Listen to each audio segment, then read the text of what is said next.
welcome to another episode of Dark Dialogue Shadow Chat Sessions. I'm your host, John. And I'm Angela, I think. And haven't checked my ID yet today. This is the show where we just talk about some weird shit and random crap. Just random stuff, and I don't edit it. You get it, mistakes and all, and it is what it is. So real people. Real people, yep.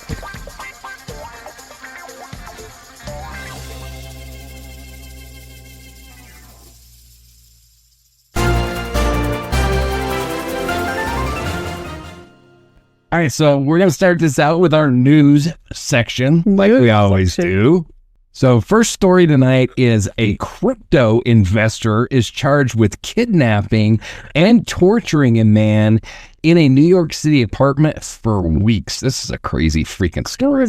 Yeah, I didn't finish reading that. So crypto investor tortures man in New York City townhouse. And this is May 2025. So cryptocurrency investor John Waltz was arrested for allegedly kidnapping and torturing an Italian tourist for weeks in a Manhattan townhouse using a taser and a chainsaw to extract Bitcoin passwords. A second suspect, William Duplessis, surrendered days later. Ex-Posts and news outlets like CNN and NBC reported the story with images of police escorts and crime scene tape circulating. So the source is CNN. The victim said that he was bound by the wrists and tortured for weeks inside the apartment. His captors, according to prosecutors, drugged him, used electric wires to shock him, hit him in the head with a firearm, and at one point carried him to the top of a flight of stairs where they dangled him over a ledge and threatened to kill him if he didn't share his Bitcoin password. Where does the chainsaw come in? I don't know. I mean, not that I wanted to, but I'm like, chainsaw? My brain is stuck on chainsaw. They just threatened him with the chainsaw. Wow. So believing that he was about to be shot or chainsawed or tossed off a freaking whatever, I mean, the victim was able to escape Friday after agreeing to give up his passwords, which was stored on his laptop in another room. When the suspect turned his back, Matson said the victim ran out of the apartment. So crazy freaking, I don't know. I mean, yeah, I don't know. So that brings up a question. How far would someone go for crypto? How far would someone go for anything? Yeah, I mean, want it bad enough. Well, and crypto's real. Oh, I know. Like, it's worth a pile of money. Yeah. And, so I don't know how much crypto this dude had. I don't know the value of all this, but I'd say that they'd go to the same links for crypto as they would for anything else, for regular good old hard cash. Do you know how hard crypto is to use? It all kind of depends on, like, to spend it as crypto, it's pretty difficult. I mean, it pretty much has to be online and only some. That's what I'm saying. But you can convert it to cash and then spend it. But it is so we've had an issue with this. It is so freaking difficult. You have so many hoops to jump through. They make it impossible. Well, yeah, and a lot of that is just because crypto scares the hell out of the Fed. Yeah. Because they don't want it to replace it. So I'll tell you a story someday. But about what made me say that. But yeah, it's regardless, it's very valuable. And, that is. So I think that people will go to the same lengths for it as they would for anything cold hard cash. So what's the creepiest crime that you've heard that's tied to money? Oh, I don't know. Apart from kids killing their parents for their inheritances. Yeah, there's quite a bit of that's gone on. Yeah, nothing really, not one pinpointed thing comes to mind. So for me, I think it would probably be, I don't know, there's lots of them. but for whatever reason, this is the one that just jumped into my head. But it really sticks with me because of the brutality of the murder. Is just, I don't know, maybe it's my own personal fears, but so these couple of dim-witted freaking hillbilly nut job pieces of shit decided they were going to rob a bank. Get used to that, but it's not going to be anytime soon. So they kidnapped like the president of the bank, and they made him go in and open the vault, and they took money or whatever. And then they took this poor guy to the middle of a bridge, taped him to a chair, like duct taped him to a chair, tied weights to the chair, and threw him over the edge alive. And I think that's why it sticks with me. That crime has stuck with me ever since I heard about it, because shoot the guy in the head. That's brutal as shit. You know what I mean? Like, I'm not condoning murder. Yeah, but if you're going to, why does it have to be suffering so terribly? Right. Yeah, I mean, the brutality, that just sticks with me. And it's disgusting. It was, I don't remember off the top of my head, but it was a relatively insignificant amount of money that they ended up getting. You know, it wasn't like $500,000 or $7 million or so. I mean, it was like, I don't know, 10,000 or something like that, maybe. This guy's life was only worth a couple $1,000. Yeah, I mean, there's some of these asshats that kill people for like, I don't know. There's one that happened in Colorado Springs where this sorry son of a bitch and his worthless piece of trash girlfriend went into this little local store, and they asked the guy. So the guy was known that, I mean, he was like a super nice guy. He was known for like letting people in the community charge groceries and just pay him whenever they could. And he's just a really, really nice guy. And so we had this thing, this is back in, I think it was in the 80s, where we didn't have cell phones. And so he had like a really long, because him and his wife lived in the back of the store, and he had a really long cord put on his old phone, you know, and so that people could come in, and if they needed to use the phone, he had a phone that they could use, but he charged them, I think it was a dime, and they could use the phone. And so this piece of shit goes in there and asks to use the phone because he knew that the old man would go back to get it, and he followed him in there and beat him to death, and then beat his wife. One of the things that they used to identify this sorry piece of trash was the shoe print that was on the side of the woman's face. And she ended up living, which honestly, with her husband dead, I don't know if that was a blessing or a curse. Right. With you, but anyway, I think that this piece of shit and his freaking worthless girlfriend, I think they got like $38.40. Oh. Something like that. And yeah, they killed this, by all accounts, just an outstanding old man and this incredible woman who they didn't kill, but they beat her severely for less than $40. Jeez. So, if you were a detective, what clue would you chase first in this case? I'm not. I want to say like people spending crypto, but how do you chase that? Yeah, I don't know. I mean, I guess I would want to know the depth of it first. I would want to know, is this a conspiracy? Do we have multiple? I mean, we know we got two, but does this go deeper than these two ass clowns? Did the stuff actually come out of that guy's account because they got his passwords, and where did it go? I guess might be the first thing I would look. Right. Yeah, I don't know. That's a tough question, but I would definitely want to know the scope of this, and if there's more of these asshats that belong in prison or not. So, all right, next story. 4 of the nearly 50 injured in Liverpool car ramming are very ill and clinging to life. So, Liverpool car ramming injures dozens at Victory Parade, and this was May 26th of 2025. A 53-year-old white British man drove a Ford Galaxy minivan into a Liverpool soccer parade celebrating a Premier League title.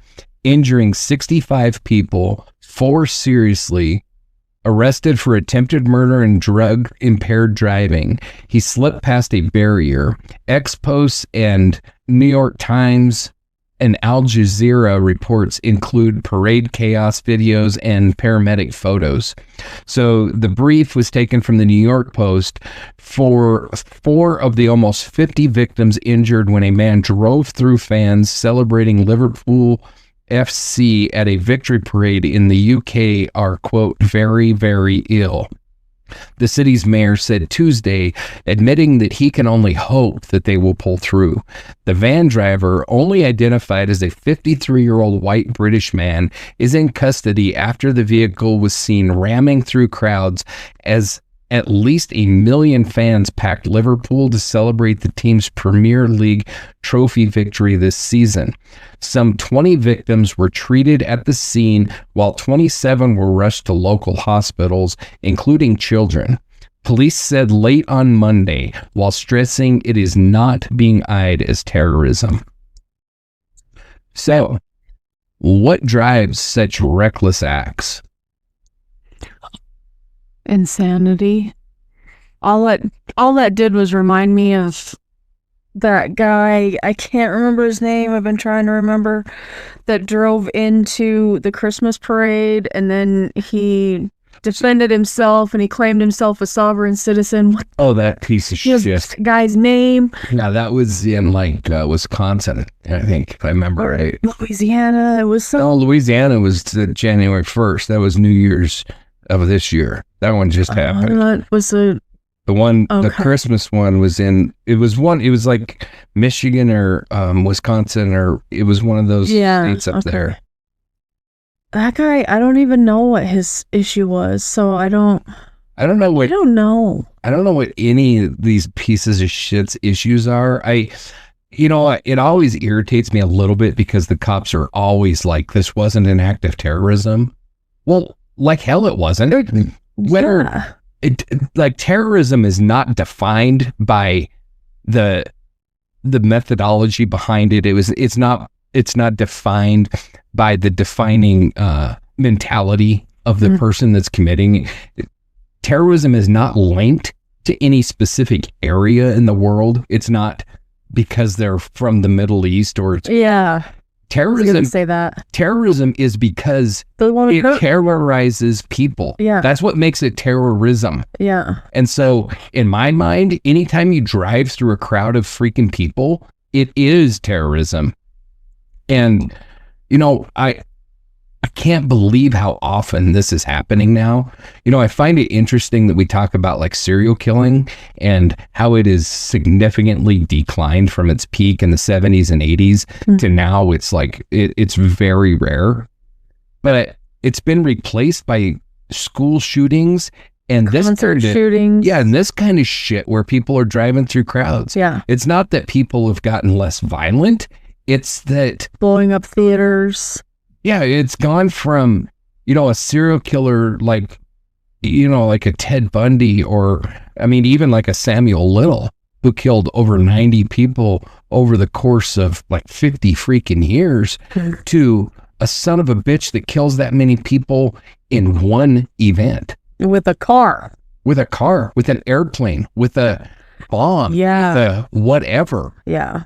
And the Boston Marathon bomb. Boston Marathon, the World Trade Centers, the Oklahoma City bombing. The list goes on and on and on, and it's just becoming more and more prevalent. And why it happens, I don't know, but I think it's laziness now. And I'm not gonna Hollywood Gacy or Dahmer or anything, but at least they had an MO. And this is going to sound terrible. No. I'll soften it a little because I know exactly where you know where I'm going? Okay. And so my side of... Translate me. So, my side of the coin would be, it sounds kind of cold and stuff, but it is the stark reality that they had a victim profile. They had a particular target, whether it be young boys with Jeffrey Dahmer or John Wayne Gacy, or it be young women with, so many others, but the vast majority of them had a target, and some of them so specific that it would be young women between the ages of, teens to maybe late 20s with dark hair, and reminding them of like shoulder length dark hair or whatever, you know what I mean? It had specifics to it. There was a particular victim that they were seeking. These guys, they'll kill anybody. They just drive into anything or plant a bomb. It's for lack of a better word, it's laziness. It's like, how many people can I get at once? Well, and they just want the numbers. They want to kill as many people as possible. And I'm not saying that the serial killers don't want numbers, because Gary Ridgway said, like, I wanted to be the most prolific serial killer ever to live. Yeah. I wanted that 100 number, which I think he probably got it, but that's where he was really going, is he really wanted 100. So I'm not saying that they don't want the numbers, but a lot of them, I would say the vast majority of them, have a strong aversion to particular victims. I'm not saying they won't kill them, but there's some of them they're seeking specifics. They're not seeking broad. There's some that have killed like elderly women, and they said it was like the hardest thing they ever had to do. To do, in quotes, over like children. The vast majority of serial killers don't kill children, and I kind of put that in quotes because some of them end up killing like 12, 13-year-old girls. That's children. And then they don't see it that way though. Right. But then you got like the outlier like BTK who killed freaking anybody. But the vast majority of them have an aversion to killing children. They kill their target victim. And that's why they kill people who kill children in jail. Right. These freaking psychos that drive through crowds, they don't give a shit. No. They'll kill babies. They'll kill elderly. They'll kill everybody they possibly can. Anything and everything that's in the path. Yeah. And what drives it? I don't know. So narcotic, drugs, alcohol, who knows? Yeah. And I think it's a societal issue that we're seeing, where human life is becoming increasingly less valuable as a whole. That is so disturbing. It's true, though. It's so disturbing, though. So that brings us to question number 2, and that is, could this have been prevented? I don't know. Could any of them? I mean, they put up barriers. People still drive through them.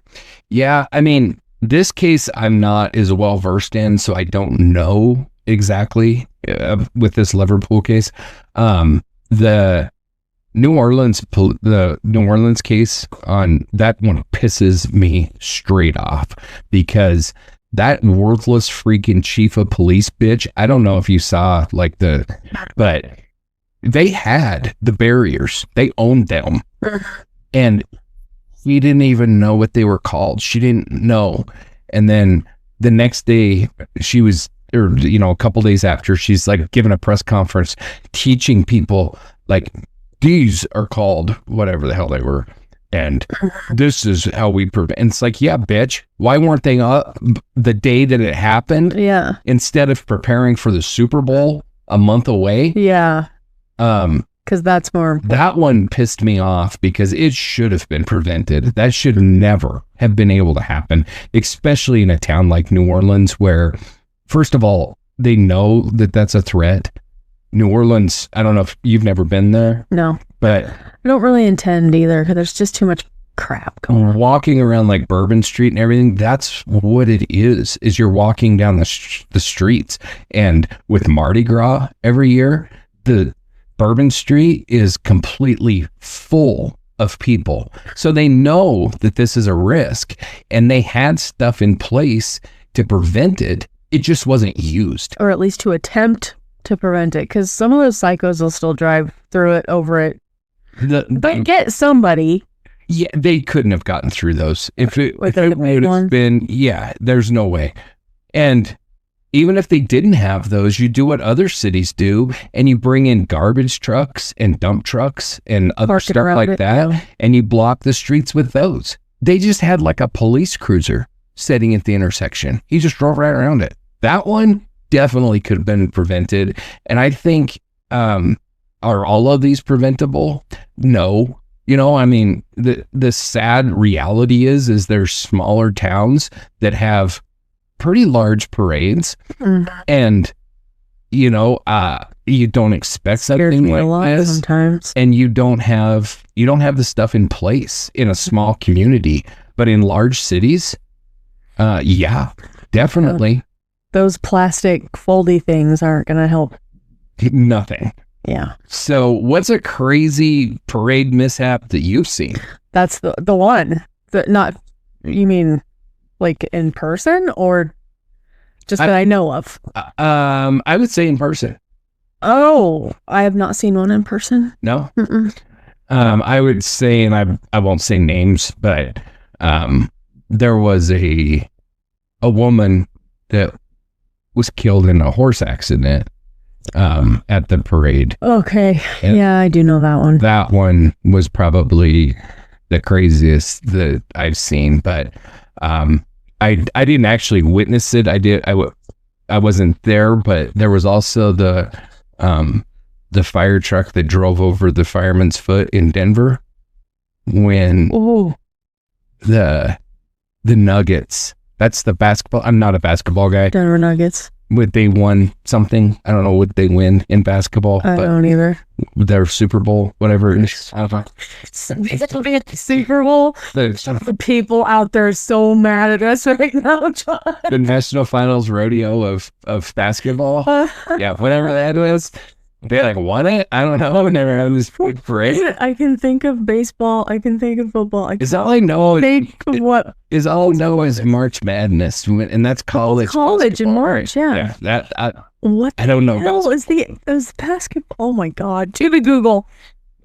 Info. I had to know. Info at darkdialogue.com. All right. So number 3.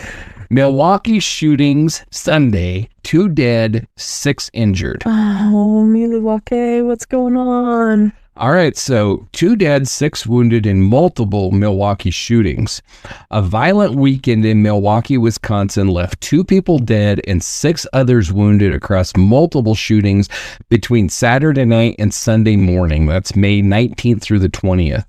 The incidents occurred in various neighborhoods, including the 3900 block of North 6th Street and South 14th Street. According to the Milwaukee Police Department, victims ranged in age from their teens to their early 40s, and several suspects remain at large. So the brief is from Fox 6. Titonia and Ring. According to the Milwaukee Police Department, at about 9:05 p.m., 2 people were shot. A 36-year-old was pronounced dead at the scene. The second victim, a 37-year-old, sustained non-fatal gunshot wounds and was taken to a local hospital for treatment. At 35th and Burnham, according to MPD, around midnight, a 45-year-old was shot and taken to a local hospital for treatment of injuries. At 24th and Clark, at about 1 a.m., a 30-year-old was shot and went to a local hospital for treatment of injuries. At 76th and Mill, at about 4:25, I know. At about 4:25 a.m., a 38-year-old was shot and taken to a hospital for treatment of injuries. 35th and Florist, 2 people were shot around 5:50 a.m., with one of them dying from their injuries. Police say a 48-year-old sustained fatal injuries, and the second victim, a 42-year-old, sustained non-fatal gunshot wounds and was taken to a local hospital for treatment. And then at North Drive and Lester Carter and Florist, just before 7 p.m., a 23-year-old was shot and taken to a local hospital for treatment of injuries. It's insane. This sounds like the Phoenix shootings back in the day. It sounds like Chicago on a weekend. Well, it sounds like Milwaukee. This is Milwaukee, but... Oh my goodness.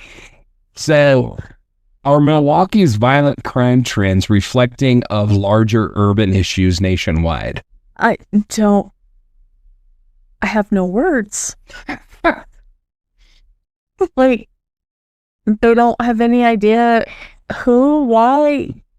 I don't know. Same? I mean, Person driver? oh no. These are all different incidents. Different colors, different everything. Nothing. But in the same night? Yes. The only thing that ties any of these together is it just happened the same night. Other than that, it's just all separate incidents.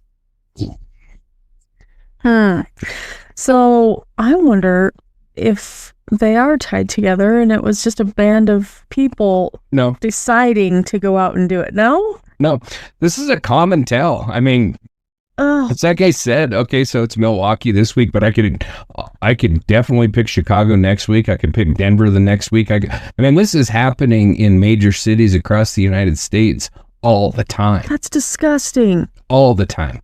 I mean, I think that the average in Chicago is like 60 a weekend. Damn. So I feel so sheltered still again. Yeah, I mean, it's epidemic in our nation's cities, without a doubt.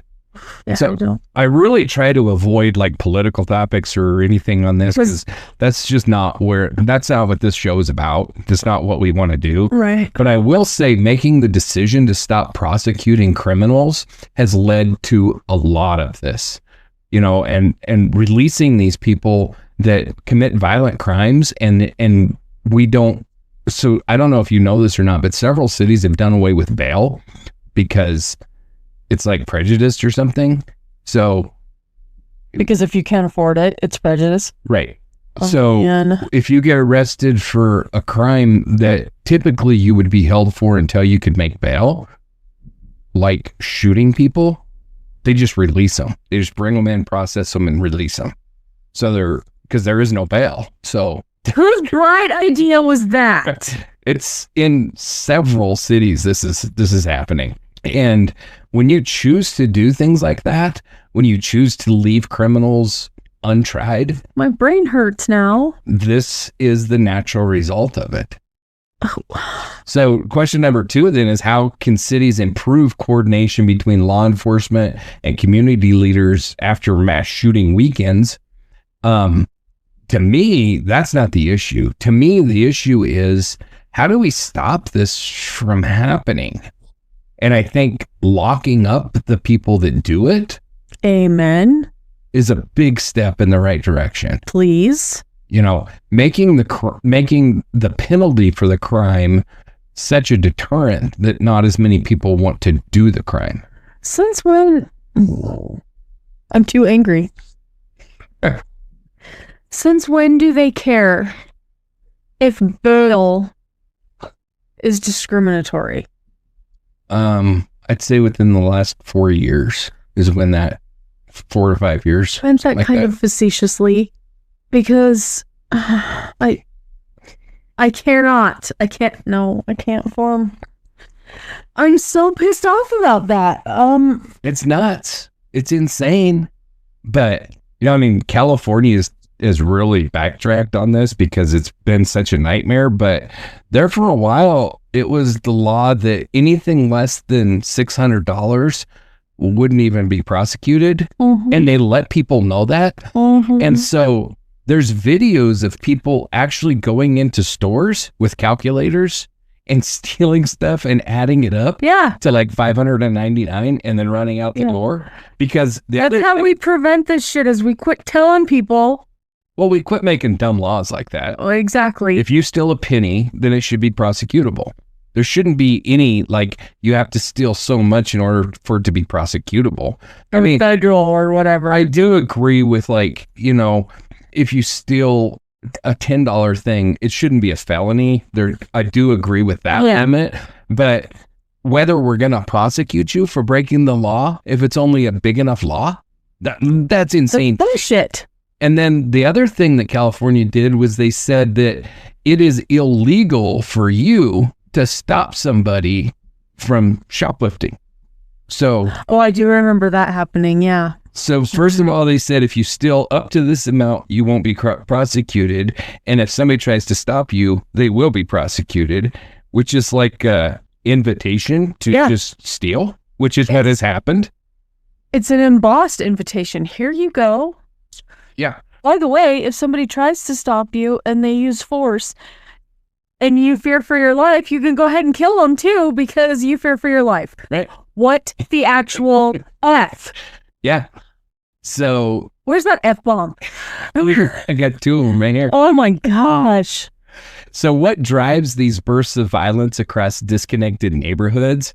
Without knowing the specifics of these crimes, I don't know that I can say, but I do think that gang activity, it just in general, drives a lot of this nonsense. Whether it was these cases or not, I have no clue. I have to be honest, stupid shit like what you just told me Absolutely drove a burst of violence inside me. Well, I mean, when you can go out and shoot somebody, be arrested, taken into jail, and turned loose the same night, then the chances that you're going to do something like this go up exponentially. Reason number 847, why Angela's about to become agoraphobic. All right, next story. I'm not a criminal. Military wife detained, deported at Honolulu airport. What did she do? So a military wife with legal residency status was detained and deported after arriving at Honolulu's Daniel K. Inouye International Airport on May 25th, sparking national outrage and renewed scrutiny of border enforcement. The woman, whose husband is an active duty U.S. service member, was reportedly held for hours and denied legal counsel before being placed on a return flight.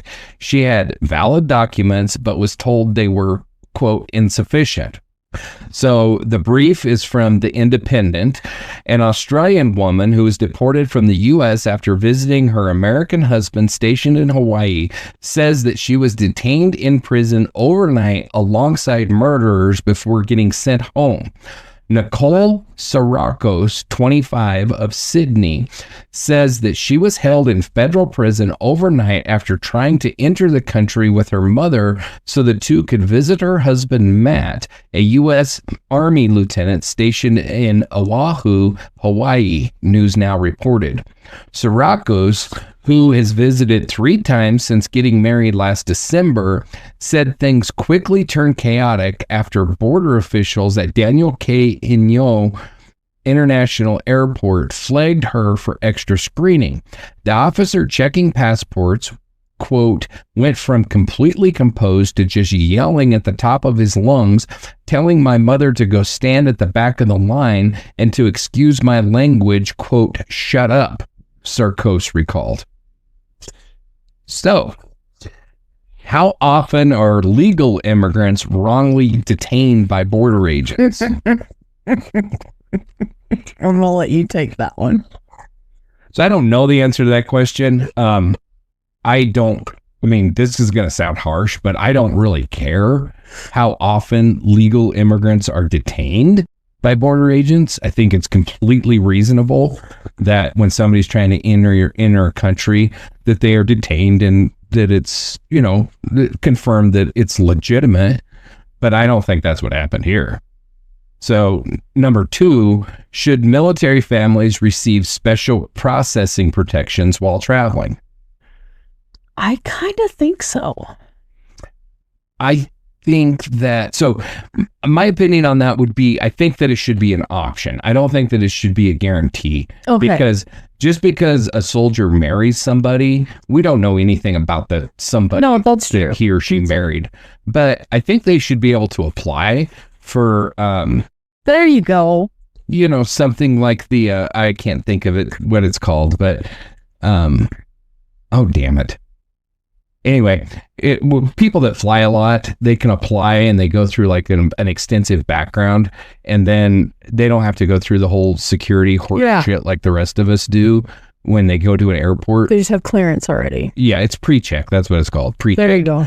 And so absolutely military spouses should be able to apply for something like that, go through an extended background check, and then carry a card that basically says, I'm, like your passport or something like that, like I've been checked out. I'm good to go. Let's go. And at random, every so often, they have to apply again just to make sure they're still.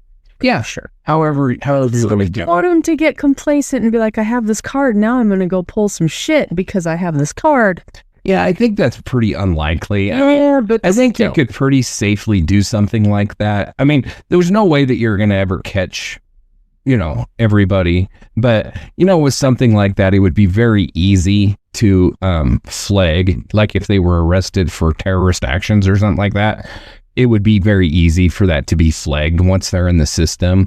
So, and then your typical tour of duty for most enlisted is 4 years. Sometimes it's 2.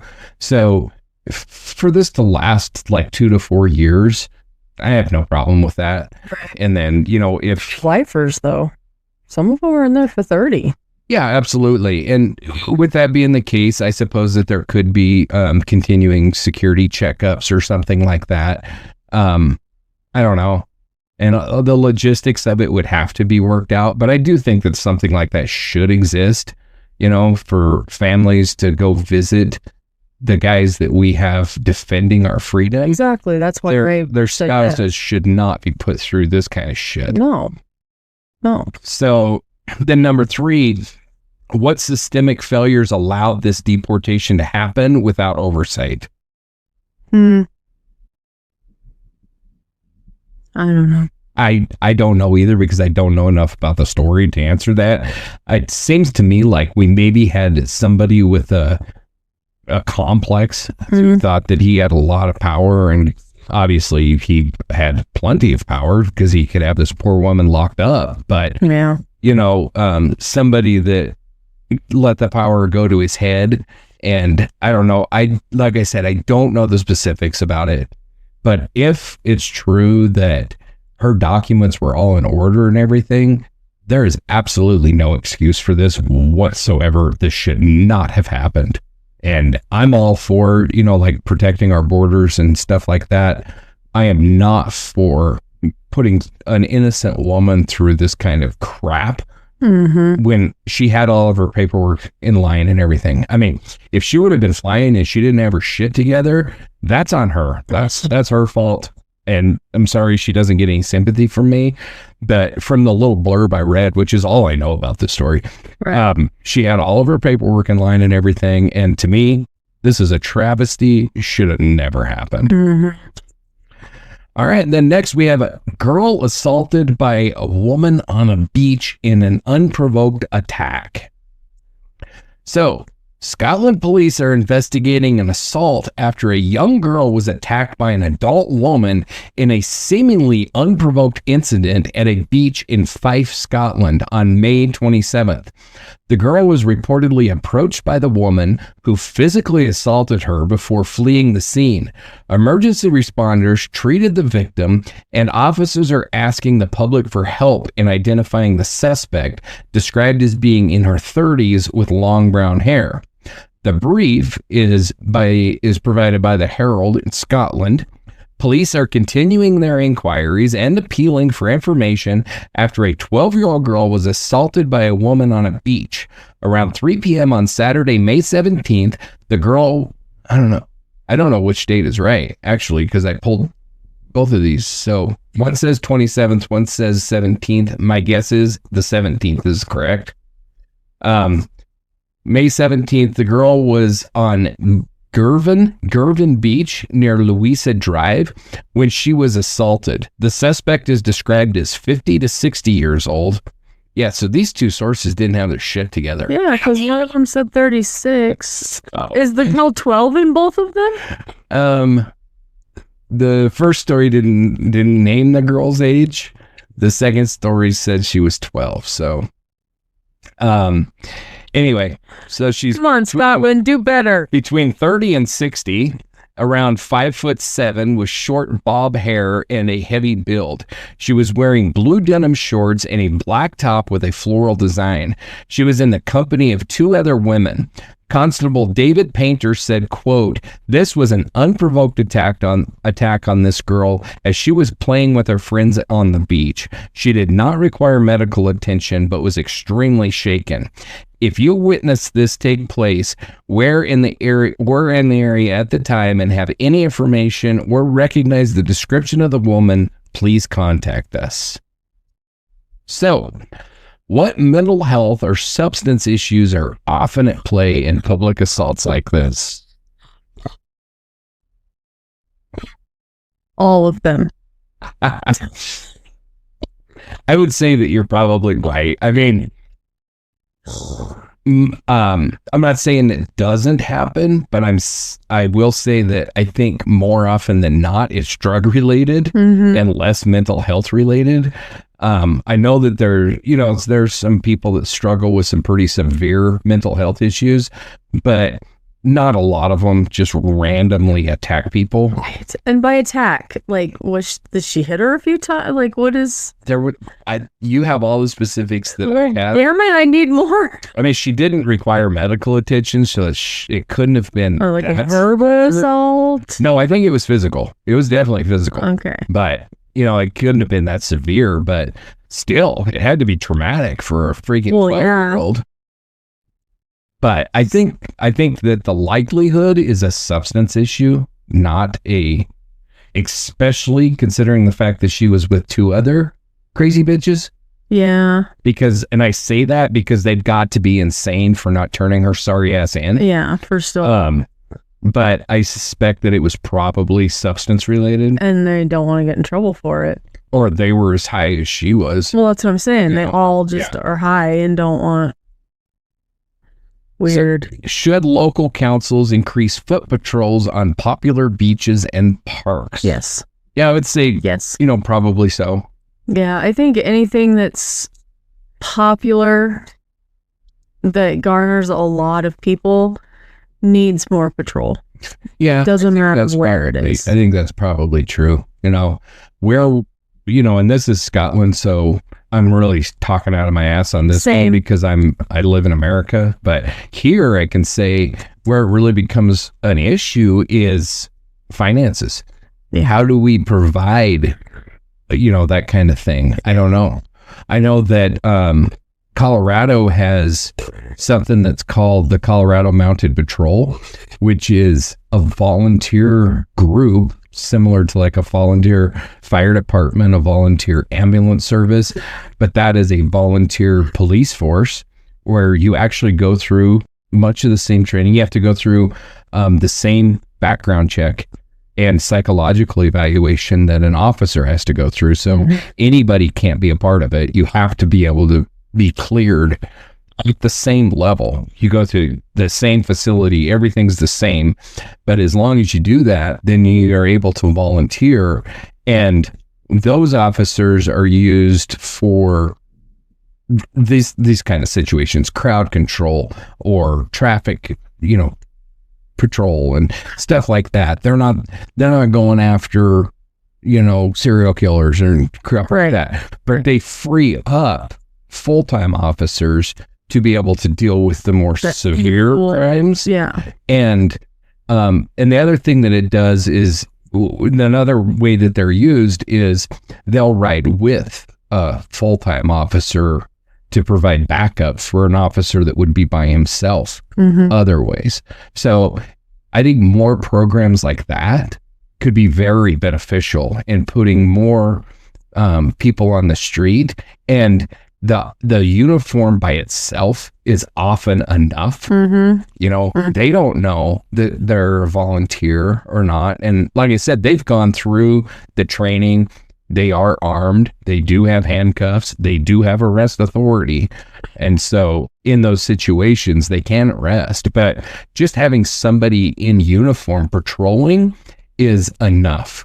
And so maybe more of those kind of programs, I think would be a great deal. And more of our tax dollars should be funding those programs instead of other things. Well, yeah. I mean, I think we could definitely have a conversation about that. But, and then there's several sheriff's departments in Colorado as well that have what's called sheriff's posses. And it's a similar thing. It's a volunteer deal. And I know it's not just Colorado. I know that Pennsylvania also has, because Dwight was one. He was a volunteer. Dwight from The Office. Oh. He was a volunteer. It just been too long since I laughed with it. You were talking about like legit. I'm like, who did I miss? Hey, is legit. Well, oh my gosh, that's not what I meant. He was a volunteer, and you can't screw around there. So I would say that those kind of organizations could go a long way in helping with stuff like this. You just finger gunned me. I can't believe that. Okay. Let's compose ourselves now, because weird shit's coming up. Yeah, soon. So how can communities better support child victims of public violence? Oh, I don't know. I think penalties is huge. I mean, as far as I'm concerned, when they find this bitch, they should throw the book at her. Oh, yeah.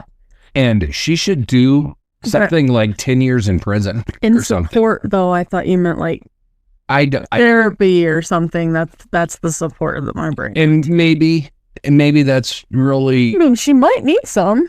She might. I mean, it doesn't sound like... I don't know. That gets me into the whole teacup generation argument as well. But... we didn't bring the soapbox today.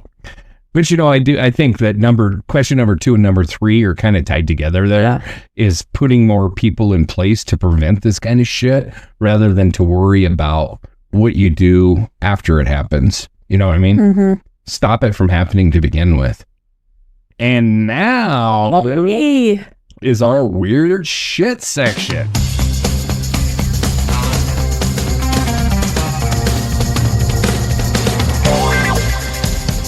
Weird shit. If there's a doll in this one, I have many things to throw at you. There's no dolls. Okay. Actually, but there is one that I think that you're going to be intrigued by. Well, I think you'll be yes. But so number 1 is the Bell Witch Haunting. I love this one. Tennessee, 1817 to 1821. Nice. So one of the most famous American hauntings, the Bell Witch reportedly tormented the Bell family with physical assaults, eerie voices, and poltergeist activity. President Andrew Jackson was said to have visited the haunted house and fled in fear. Skeptics believe that it may have been fraud or mass hysteria, but no one could explain how the voices knew things that they shouldn't. So the brief is provided by the Tennessee State Museum. From 1817 to 1821, a man named John Bell and his family were harassed by a mysterious and invisible spirit known as the Bell Witch. According to the legend, the witch had the ability to speak, shapeshift, and be multiple places at once. At the time, the Tennessee frontier was a wilderness with dense forests as far as the eye could see. Neighboring family homes were usually miles apart from each other. The strange occurrences began at the Bell family farm when John Bell came across a, quote, dog-like creature. He fired his gun at the animal, but it quickly vanished. Soon after the incident, strange disturbances inside the family's home began with loud knocking noises, gnawing sounds, and the sound of chains dragging across the floor. Eventually, the witch's activities became physical. It began striking, pinching, and pulling the hair of some of the family members. However, it was John Bell and his daughter Betsy who received most of the abuse. The witch then began speaking and having full conversations with members of the family as well. Oftentimes, it directed insults and threats at John Bell. When asked about who or what the witch was, it responded, quote, "I am a spirit. I once was very happy, but I have been disturbed and made unhappy." So, could an entire family be tricked into believing that they're haunted? Yes. I think so too. I don't think that that's what happened in this case. Supposedly, she was somebody that John wronged. That's the memories. You probably know more about this than I do. That's the memories I'm having, is supposedly she was somebody that he wronged or that his family wronged. I hope I'm not getting my witches messed up. But I feel like it's like she lost land, or her family lost this land to these people or to his family. Okay. And it was a curse, the curse of the Bell Witch. See, it's interesting because to me, and I don't know a lot about this, but reading that, it really made me think of Skinwalker right away. Because that's how it started. Skinwalker is a wolf, a large wolf. Yeah. That the dude tried to shoot, and he couldn't kill it. He shot it, it wouldn't die. And then all the strange stuff that started happening around Skinwalker. So I don't know. But this also could, I mean, to me, this sounds demonic. If it's like paranormal like that. I think it's probably demonic. That's my guess. So why do some spirits become local legends? I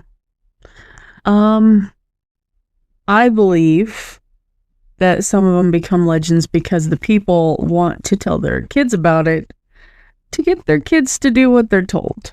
I think there might be a degree of that. There's definitely a degree of that. But I also think that some of them become legends because there's a truth to it. I think that like Skinwalker, for instance, we know that those go back way before Skinwalker Ranch. Oh, yeah. Thing. You know. Ages. Yeah. Many moons, they say. Yeah, we're talking the Native Americans refused to go into that area because they still believed do. something was creepy there. And so I don't know what that means for it, but to me, it does carry a lot of weight that, you know, a story like that existing long before. And, you know, like a story like this one, for instance, they're in the middle of freaking wilderness Tennessee. Yeah. It's not like they want the Discovery Channel to come and do a special on them. So they come up with this bullshit story. And it's old enough that that didn't exist, but well, that's my point. Yeah. Is we know that, I mean, they had nothing to gain from this. You know, there are some serious arguments to be made about like the Amityville Horror House and whether that was, you know, for somebody to end up getting rich off of the story or not. And I'm sure we'll be discussing that on an episode. But, you know, in a situation like that, you at least have to consider that that's a possibility. Yeah. When we're talking about this early in Tennessee, that was not the case. They didn't even know that you could get rich from something like this. True. You know what I mean? They're just trying to get their crops planted. Some of them, though, and it's funny that you bring that up, some of them blame legends like this for why their crops don't grow. Oh, yeah, for sure. And some of them do use stuff like this to purchase people's lands cheaper.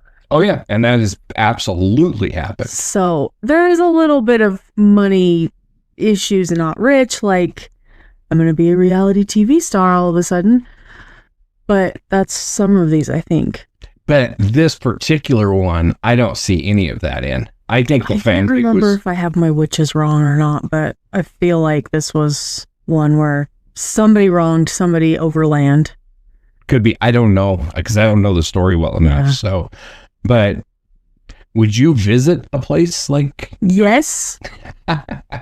100%. Let's go. When do we leave? I would too, in a heartbeat. I wouldn't even hesitate. Passenger princess, though. We're driving. Now, I'm not flying. I do draw the line at like some demonic activity. That is where I won't go alone. I don't. Well, I won't go at all because I ain't playing with that shit, man. It freaks me out. I don't want to be bringing no damn demon home. No, I saw The Exorcism of Emily Rose. I ain't volunteering for that shit. No way, man. That's scary. You don't want to sit in the corner eating spiders? Come on, man. No. Fiber. That movie scared the holy hell out of me. Really? Yes. I have not made it through that movie without falling asleep. I've tried. Maybe I just believe more in that I don't know. I don't know, but that movie freaked me out. So I am on a mission, and anybody out there who knows me I am on a mission to find a scary movie that I don't fall asleep through. I haven't found one yet. I can fall asleep. Like, they put me to sleep. I don't know why. When I watched The Blair Witch, when it was released, it scared the shit out of me. See, but then it came out. Yes. It's all phony. Because they let us believe it was real. It was great. Yeah, when that movie came out, I went thinking that it was like full-on document. They did a great job. They did. Well, they did a documentary saying it was real. I know. I saw it. And I was like, oh, I've got to see this movie. This is freaking amazing. And so it did. It scared the shit out of me. 100%. I loved it when I thought it was real. And then I bought it. I haven't watched it since. I have it on VHS, actually. I'll still watch it occasionally, just I haven't seen for it giggles, but on pure principle alone, I will not watch that movie again. That's funny. Piss me off. That's funny. I won't make you watch it. Like some people who think they're going to have to make me watch Forrest Gump. I will respect that you don't want to watch Blair Witch ever again. I have a hard time believing that you haven't watched Forrest Gump. That's just insane. But I'm sure that there's a lynch mob being created right now to sit me down Clockwork Orange style and pry my eyes open to watch Forrest Gump. And I'll be honest, it was a great freaking movie. Right now, all I have is principle and the fact that how pissed off people get when they find out I haven't watched it. See, I don't understand that at all. It's funny to me how angry people get. Because I'm very particular when it comes to movies. And there's a lot of movies that I just simply am not interested in. Mm-hmm. And people say, oh, it's the greatest movie ever made. I love it so much. And that's fine. Yeah. But it's just not my thing. It's just, I'm not interested. I have no doubt that Forrest Gump is an amazing movie and so many people love it. I have no doubts. But right now, it's just, I'm not even standing by why I originally wouldn't watch it anymore. Now it's just principle of how angry it makes people that I haven't watched it. I can understand. All right, so next we have the Great Amherst Mystery of 1888. Okay. So, Esther Cox, a young woman in Nova Scotia, was reportedly plagued by violent poltergeist activity. Witnesses saw objects flying, writing appear on walls, and Esther even claimed to be set on fire by the entity. The case was documented by a local writer and drew international attention. So the brief is from the National Library of Medicine. On the afternoon of August 28, 1878, 19-year-old Esther Cox went out driving with Bob McNeil, a local young man. During their drive, Bob suddenly pulled the buggy over in a remote area and pointed a revolver at Esther, commanding her to get out of the buggy. Unsure of what nefarious plans Bob had in store for her, Esther was terrified and refused. Esther's refusal made him increasingly irate, but luckily, she was saved by the sounds of another wagon approaching in the distance. Fearing being caught, Bob put away the revolver and drove Esther back home. Locals described Bob as cruel and even went so far as to say that he would skin cats alive and watch them run in pain for amusement. He was said to have left Amherst shortly after the incident, but was still alive in 1879. Within a month after this frightening attack, mysterious events at the Teed Cottage in Amherst, Nova Scotia, began to occur. While several ghostly entities would be identified throughout Esther's coming ordeal, it is worth mentioning that the chief ghost, sharing several traits in common with Esther's attacker, would come to be known as Bob. During the 3 months Walter Hubble spent observing these events, he was unable to come to any firm conclusions in his attempt to supplant the supernatural explanations with more mundane reasoning. Hubble's theory was that the, quote, astral body of Bob McNeil had been tormenting Esther at the behest of the demon called Bob Nickel. Hubble believed that after the attack, the demon attached itself to Esther instead and was the most active spirit. Struggling being afraid of something named Bob. So, Are poltergeists real or manifestations of trauma? I think they're real, but I think they're fueled by trauma and anger and violence. So I would agree. I think that they're real. I've said before that when it comes to poltergeist, I think it's demonic activity. I don't believe that it's ghosts of, like the dearly departed. Bob. I do believe in You don't that. think it's Bob? He very well might call himself Bob. It would surprise me. But I do think that they're demonic. And I don't think that they're manifestations of trauma. Like, I don't think trauma creates them. I think they create trauma, if that makes sense. But then they get fueled by it. Well, I think that Fear begets fear. I think that their whole point is to cause trauma and chaos and disrupt lives. And so they feed on it. Yeah. The more they cause, the stronger they get. I don't know if they get stronger. I just think that they accomplish their goal. That's true. So how would skeptics approach well-documented old cases? Or how should skeptics approach well-documented old cases? I don't know. I don't want to answer that because I'm not as skeptical as most. So I'm very skeptical. okay, so we'll let you answer. And I think that to be responsible, like if you're just looking at a story and you just want to believe it, then believe it. Like, but if you're researching it and you're going to put out a document or you're going to write a book or something like that could convince people, then at that point, I think you have a responsibility to be healthily to be skeptical and confirm whether it's actually real, regardless of how much you want it to be. No. Or not real. Okay, I get that too. And I agree with that. I'm not saying just because I want to believe it, I think other people should. Right. And I wasn't talking about you. I'm just making sure.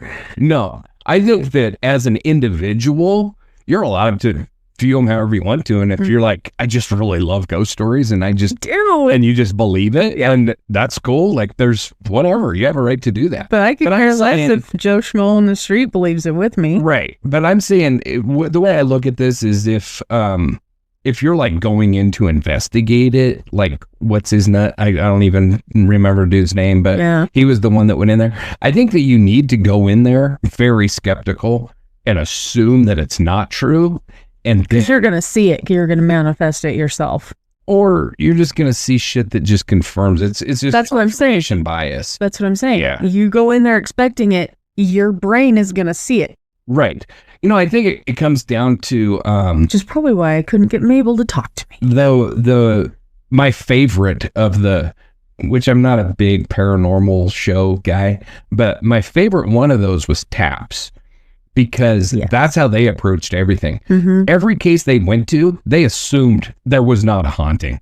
Yep. And they would look for rational explanations for everything. And only once they had gone through it and couldn't come up with a rational explanation, only then would they say it could be paranormal. Yeah. I don't think maybe I can count on one hand them as many times as they said, oh, this place haunted. Oh yeah, they one hand. Everything else was maybe. I they debunked a lot. I don't think I ever saw them just say unequivocally it's definitely haunted. I think that the lighthouse one, the one that I would see, they'd be like, because they always sit down with the people at the end and went through their thing, and they would say, I think there's a really good chance that this thing's haunted or something like that. It's at least what I saw. Yeah. But I always had a lot of respect for the way that they approached those because they were trying to prove that it wasn't. And only when they ran out of explanations would they then go ahead and say them. Yeah, they were great. I thought they were awesome. I have to rewatch them. So what does Esther's case say about female agency in the 1800s? Huh?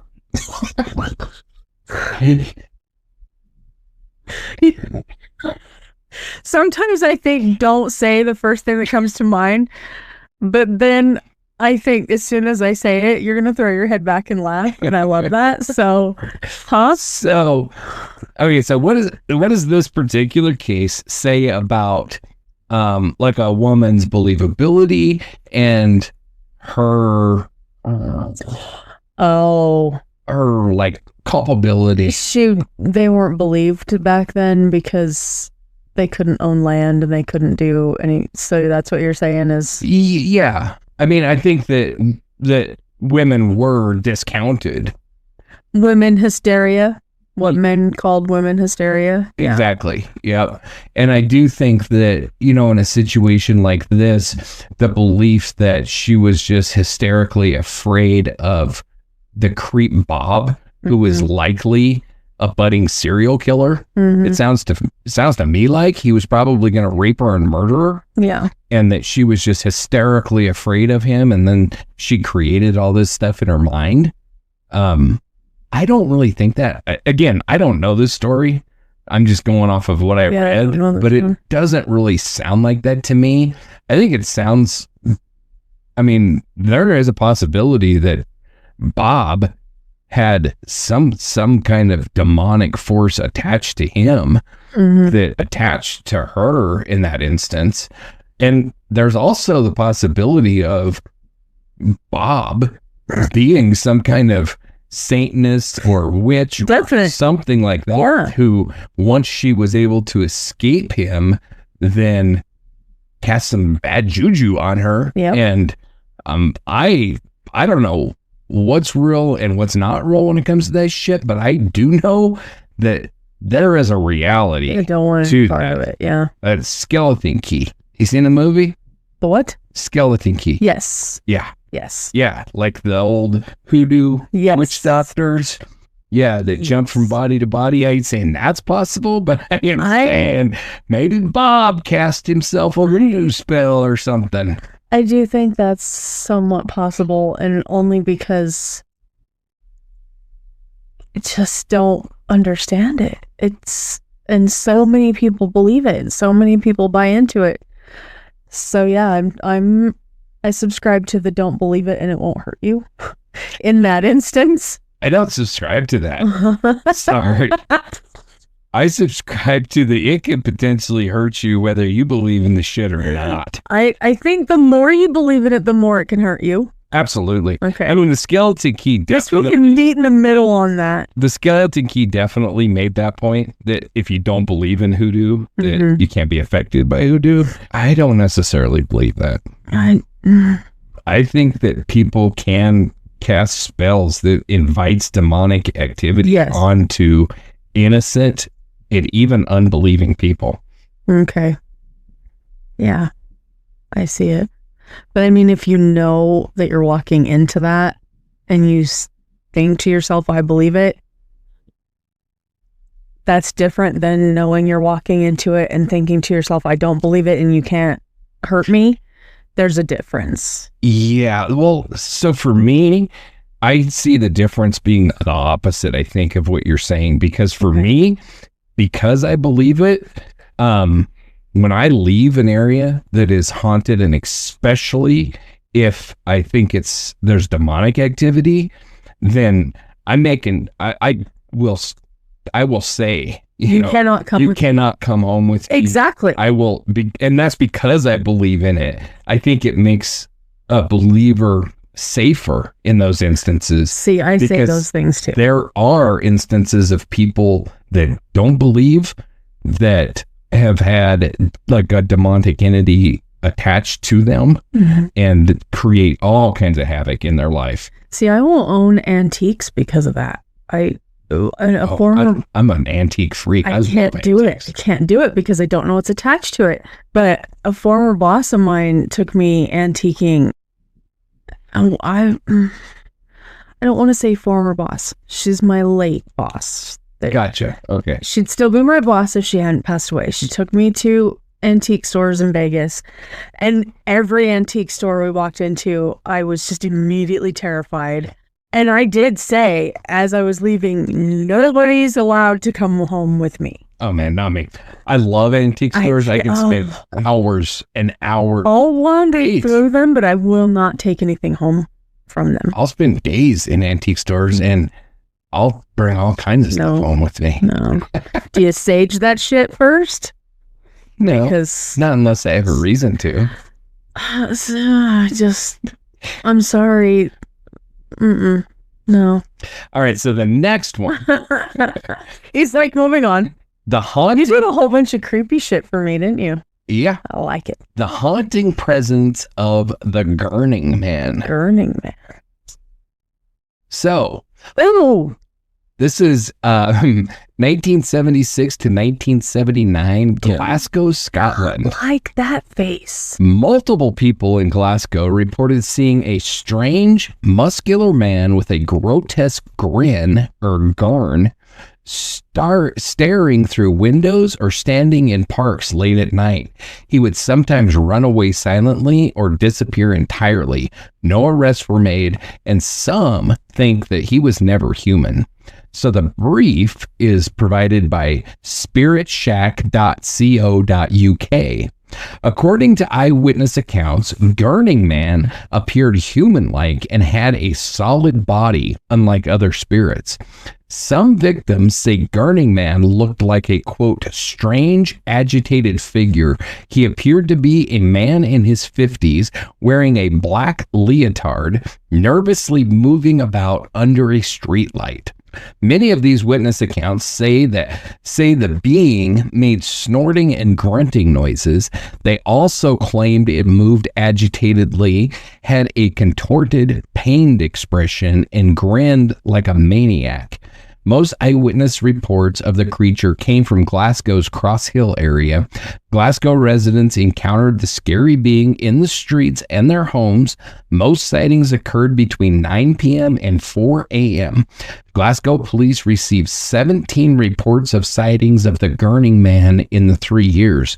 11 of these were street sightings, and it appeared in 6 Scottish households.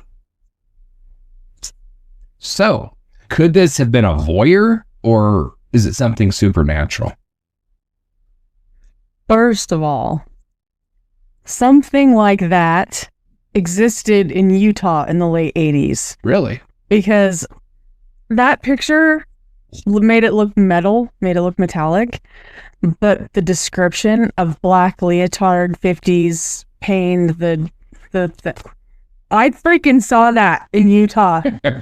Interesting. In the late 80s when I was little. And that's what I was going to tell the last time when you were like, we're discussing some stuff and I said, I have a story to tell you. I was okay seeing the picture because it looked metallic until I started hearing you the description. And I was like, it's not just in Scotland, it's in Utah. At least it was.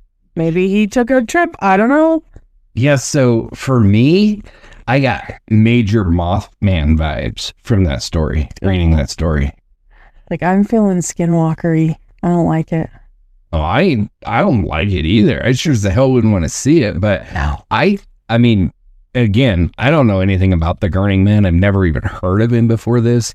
I hadn't either. Reading that story really does make me think that it's something supernatural and not just a creepy freaking peeping Tom. Yeah, that's disgusting. You know? And with him like showing up in people's houses and stuff, I doubt it was a voyeur. I think, I don't know. I believe that there's a possibility of it being supernatural.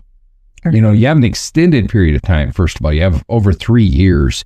So it's not like it's mass hysteria where everybody always, you know, somebody sees something and then everybody started seeing it. This occurred over a pretty extended period of time, and it's relatively isolated incidents, and then it just stopped. Which is kind of like Mothman in that regard. Yeah. You know, where he appears for a certain amount of time and then stops. Yeah. And you don't hear from him again. You don't see him again. So why do local cryptids always seem to be one step ahead of the police? Why wouldn't they be? Yeah, I think that's the whole supernatural aspect to, well, Whether it be, I really wouldn't classify this as a cryptid, although it was classified that way. Yeah. Myself, I would classify this more as like a ghost or. What's up with that? Where did you get that question? Well, I got that question because it was referred to as a cryptid in several different places. But I mean, one step ahead of the police. Like, what do the police have to do with it? Well, I mean, if it's a cryptid, you could apply that across the board. It wouldn't necessarily have to be the police, although in this particular instance, it was. But, why is Bigfoot always one step ahead of the cameraman? Or why is the snallygaster, Like, this got to apply globally. I'm going to refer to the snallygaster forever. Why are they always one step ahead? I don't want to answer that. For me, I think it makes it not true. I don't necessarily think it does. I think that it's one of two things. In a case like the snallygaster, my own personal opinion, it's because it's bullshit, and so cops can't catch something that's not real, doesn't exist. Exactly. But in other cases, and we've talked about this, in other cases with other cryptids, I don't know. To me, there's a possibility that it's like a multi-dimensional thing. And oh, yeah. And, and I think that could be an explanation for like Bigfoot is it's a multi-dimensional thing. So like a glitch. Yes. You didn't see it? Have you ever read the book Skinwalker? Yes. And so you've read the part about him seeing essentially Bigfoot crawling through like a wormhole. Yeah. And so something like that would make sense why we've never found carcasses. We've never found scat. We've never found any evidence of them as if it's a multi-dimensional thing. So that could explain why they're always ahead of the police. I'll tell you one better. I read that book in a camper on the farm in Utah, about 20 miles away from Skinwalker Ranch. Yeah, I was trying to make it as scary as I could. That's pretty creepy. Yeah, it was not a good night for me in some of the cases. I bet so. Yeah. So would a story like the Gurning Man be scarier in a rural town or in a city? I think rural. I think so too. Because in a city, it could be more of the voyeur. You would think it would just be some creep. Yeah, and I don't know. I think that there's just a fear factor of you don't have anybody near that you can call to for help. When you're in the middle of Sleepy Hollow, there's nobody else there for you to holler at, to come running to your aid. Isolation. When you're in a city and you go screaming and hollering, most people are going to ignore you. I don't know. There might be a better chance that somebody would come in a rural area. There might be. But I think the perception is that in a city, if you hollered, there would be people that would come help. Or like the story they tell you, don't yell rape, yell fire. Yeah. Because people will come for that, which is free. It's disgusting, but it's true. I mean, today, you could yell TikTok video opportunity, right? Everybody would come wrestle. Yeah. I mean, and what makes me think of that is the dumb, worthless piece of shit that sat there and videotaped that woman that was set on fire in the New York subway and watched her burn to death, videoed her burning to death, rather than putting their damn cell phone down and helping her. Content views, yeah, it's disgusting. Honestly, I feel like there should be an initiative to prosecute people who do that. Yeah, I don't know. It's a tough one because I don't know that we could make it a law. I don't know that I agree with making it a law that you have to help people, but it's just the right thing to do. Maybe not help people, but not videotape it and gain content. I agree. I do agree. That part should be... Something needs to be dealt with when that... If you're videotaping it because you can't help, but you're getting the perpetrator on video and you're going to immediately march it to the authorities, that's one thing. If you're getting it because you're live streaming it on social freaking media, yeah, that's disgusting. You should be prosecuted for that shit. Yeah, it's disgusting. All right, so here's the one that I thought you would enjoy. A time traveler in the Chaplin film in 1928. The one that one of those places that look like they don't belong. So the story is, in DVD extras for Charlie Chaplin's 1928 film, The Circus, a man is seen walking with his hand to his ear. And some reports said a woman, but when you watch it, it looks like a dude to me. So I think it's a man, but whatever. You gonna show it to me? Is that what I am? All right, then. So he's walking with his hand to his ear, seemingly talking into a wireless device decades before cell phones existed. Some claim that it's proof of a time traveler caught on film. Skeptics say that it could have been an ear trumpet or just a weird gesture. Speculation about the brief is provided by the Christian Science Monitor. Speculation about a supposed time traveler talking on her cell phone at a 1928 Hollywood film premiere has sped across the internet faster than a DeLorean time machine. But a less mind-bending possibility is that she was just hard of hearing, experts say. The story first surfaced in a YouTube video that includes film footage showing the 1928 premiere of Charlie Chaplin film The Circus at Mann's Chinese Theater in Hollywood, California. Irish filmmaker George Clark points out a woman in the old footage holding what he describes as a cell phone against her ear. The shape implies the woman is a time traveler using a modern mobile device rather than an ear trumpet, Clark said. What Clark didn't consider was that a simple ear trumpet could still explain it all, said hearing device historians, who provided Live Science with images of sample ear trumpets for comparison. All right, so you ready? Closer because it's too small. Huh. I don't know. The first pass by made me feel like you gotta sit where no. I can hear you. No. Can't hear me. No one's allowed. The first pass by made me feel like we're just covering their ear because of the wind. But when it started to slow down, then you start to maybe see something, but then I don't know if it's because it's telling me I'm supposed to see something. I don't know. To me, this one was definitely weird. I mean, so this is a picture of an ear trumpet. That's way too big for what there's no that freaking was. Yeah. And she or he, I guess it was a woman, the big feather on That's what kind of makes me think it's a woman. So I guess it was a woman. So she was talking and there was nobody beside her. There was nobody that was like somebody in front of her. Maybe she was. Yeah, but they just walked in front of her. It wasn't maybe like they were rude. Who knows? It wasn't like they were walking together having a conversation. So no, I don't know either. It's a fishy one to me, but it is interesting. It is interesting.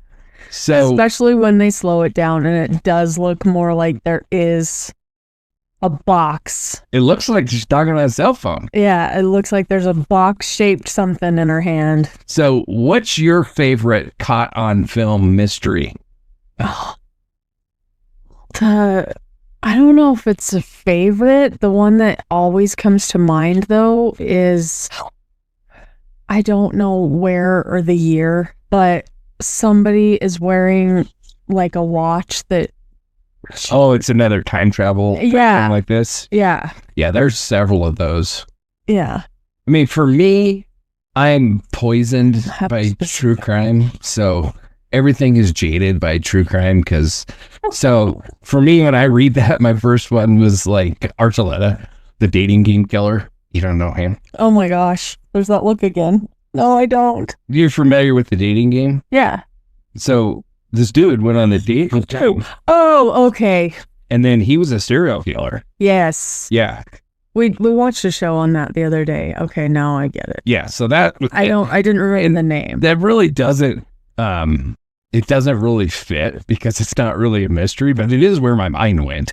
As far as like a mystery caught on film, I don't know. I would say that some of the like Bigfoot videos would definitely qualify for me. I did go watch that Colorado one today. And? It looks like a dude in a suit. It could be. I don't know. To me, it looks like a dude in a suit. And then another one for me, honestly, is the Zapruder film. What is that?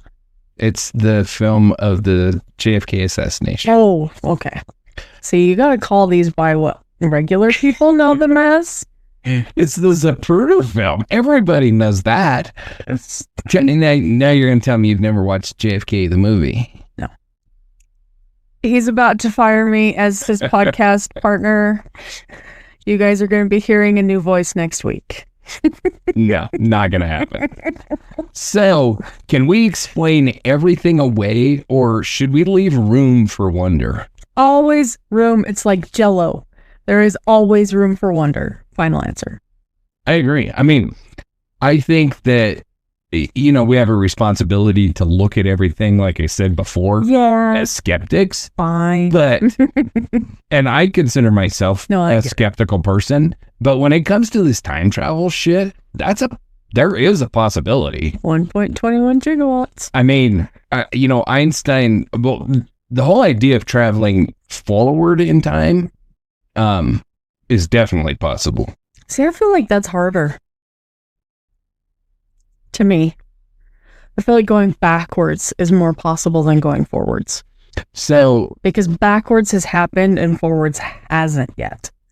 Yeah, but so if you are able to orbit the Earth fast enough, then you will travel forward in time. Okay. So, and then that's not what I mean. That's a fact. Now, Einstein, when he was talking about time traveling backwards, he believed in the possibility of a wormhole, which essentially is what the DeLorean and the flux capacitor would create a fold in the fabric of time, which would allow you to pass through a wormhole to arrive in an area earlier in time. And so theoretically, he believed that was possible, but it's never been proven. For me, I think that it is. I think it is possible. And is it possible that at some point in the future it has already been discovered and people are coming back and telling us? Come back in time and been captured on film or something? It's possible. I want to believe it. I can't say that it's not possible. I want to believe it. So I do. I think you have to leave room for wonder. Plus, it's just fun. It's just fun to talk about. Don't kill my fun, man. It's fun to watch videos like this and be like, holy shit, that chick is on a freaking cell phone. I know. And she is or isn't, I don't know, but it's fun to just... We need a whole episode of just those. There is a ton of them. It would be a long episode because we can spend hours going through all of them because there are a bunch. So maybe we need a series of those. Maybe we do. Maybe we need a new series. So if we don't have any more time for a new series, then we'll go back. So if time travelers were real, find a damn DeLorean. How would they blend in? History books. I would think brushing up on knowing, checking out where you're going. That's why I don't find future as easy. Because you can go back because you know where you're going. Yeah, but I'm just talking about the physics of actually making it occur. I'm not talking about the rest of it. So you could actually travel forward in time. Right. That is a fact. We just have never been able to go fast enough. But you could. I mean, actually, we have been able to go fast enough. It's just minutes as opposed to years. You know what I mean? So if you can orbit the Earth fast enough, which has been done. And that's why people have deja vu. Right, because you're moving faster than the Earth is spinning. And so therefore you are passing days faster than the Earth is passing days. So more time has passed on Earth than has passed for you, if that makes sense. It does, yes. So it's very possible. Now, traveling years ahead, you'd have to be hauling ass. So I don't know, but is it possible? Yes. Traveling back in time, that's a totally different story. But if I was to answer this question, I would say you do what Marty did. You get rid of your life preserver and you get 1950s clothes. Yeah. And That's what I'm saying. You look through the books where you're going. Yeah. And plan. Yeah. And what did he say? Something about like John F. Kennedy Parkway or whatever. Yeah. And the guy was like, who the hell is John F. Kennedy? Yeah. You don't do that. Yeah. You don't do that. But yeah, I would say that would be how they would blend in. And then the one thing that is against this video actually being real is a time traveler would have identified that they were about to be caught on camera and would not have gotten caught on camera. Yeah. So there's that. All right. And then we have the curious case of the devil's footprints, or the Great Amherst Mystery of 1855. Dun, dun, dun. So, after a snowstorm in Devon, England, residents awoke to find cloven footprints stretching for miles across rooftops, walls, and frozen rivers. Some believed it was Satan himself walking the countryside. The footprints went through impossible terrain with no starting or ending point. And the brief is brought to you by peter-moore.co.uk. And I felt that it was important to read this in its entirety. Okay. So begin. The best place to begin is with a letter written to the editor of the Exeter and Plymouth Gazette. Quote, Sir, Thursday night, the 8th of February, 1855, was marked by a heavy fall of snow, followed by rain and boisterous wind from the east. And in the morning frost, see, these Brits, especially like 1800s Brits, they just talk so cool. I know, and I love that you're feeling it instead of just reading it, because I can see you out of the corner of my eye, and it's amazing. The return of daylight revealed the ramblings of some most busy and mysterious animal, endowed with the power of ubiquity, as its footprints were to be seen in all sorts of unaccountable places. I feel like I should be drinking tea. On the tops of houses, narrow walls, in gardens and courtyards, enclosed by high walls and palings, as well as in open fields.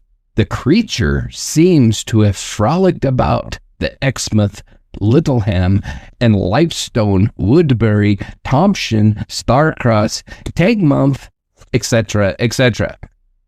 There is hardly a garden in Lipstone where his footprints are not observable. And in this parish, he seems to have gamballed about with inexpressible activity. Its tracks appear more like that of a biped than a quadruped, and the steps are generally 8 inches in advance of each other, though in some cases 12 or 14, and are alternate like the steps of a man, and would be included between 2 parallel lines 6 inches apart. The impression of the foot closely resembles that of a donkey's shoe and measures from 1.5 inches to, in some cases, 2.5 inches across, here and there appearing as if the foot was cleft. But in the generality of its steps, the impression of the shoe was continuous and perfect. In the center, the snow remains entire, merely showing the outer crust of the foot, which, therefore, must have been convex. The creature seems to have advanced to the doors of several houses and then to have retraced its steps, with no one is able to discern the starting or the resting point of this mysterious visitor. Everyone is wondering, but no one is able to explain the mystery. The poor are full of superstition and consider it little short of a visit from old Satan or some of his imps. Do you know how many different accents you did? I think I got Irish, Scottish, British, And then, I don't know, maybe some other ones. There could possibly have been some other ones as well. I know I got a good couple. Oh, man. I know I got a good couple Irish ones. Yeah, you got a lot of accents in there. Yeah. I'm not the greatest at accents, in case that was you were amazing. wondering. I'm so glad that was recorded. Because I am pretty positive that you all realized that John doesn't do good accents. It was amazing. So, what are your thoughts on that one? Oh, is there a wardrobe? Because I immediately thought Narnia. Oh my, okay. Yes, 100%. That's all I could think of is, was it Timnath? Yes. Yeah. And just him gallivanting around. Yes. Yeah, that's... Yes, what is it, a centaur that's half horse, half person, something or other? I think... Sir Tumnith. Yes. Very Narnia is what that felt like. Yes. So what are you looking up now? So I am looking for something, so you continue talking while I do so. Yes, sir. No, it really completely felt Narnia to me. But, I mean, the pictures... So the picture obviously was just a picture. Okay. Because...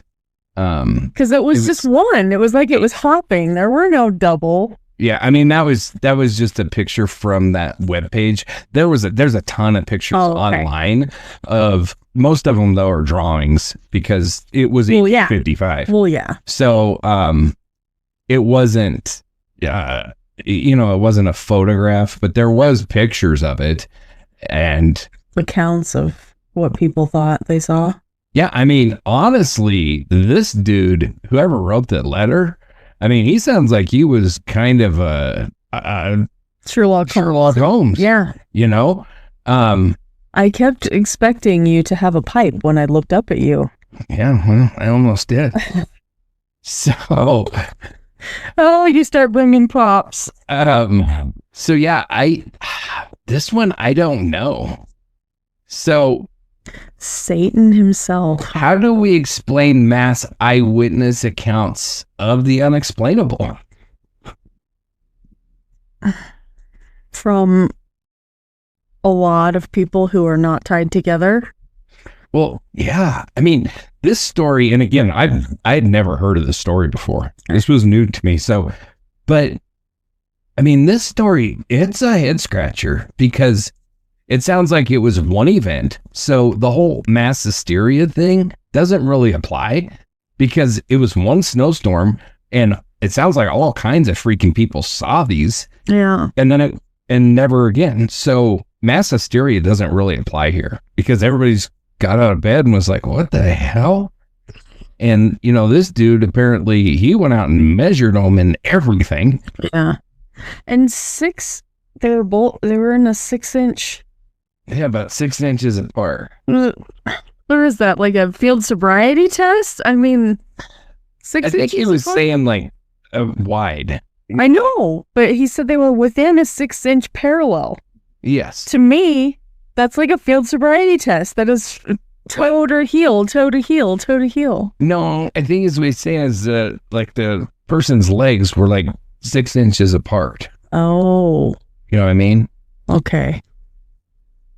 To me, I felt like a parallel line of 6 inches and they were staying in between it. No, I think is what he was referring to is like the distance between them would indicate that somebody's legs were like 6 inches apart from each other. Oh, okay.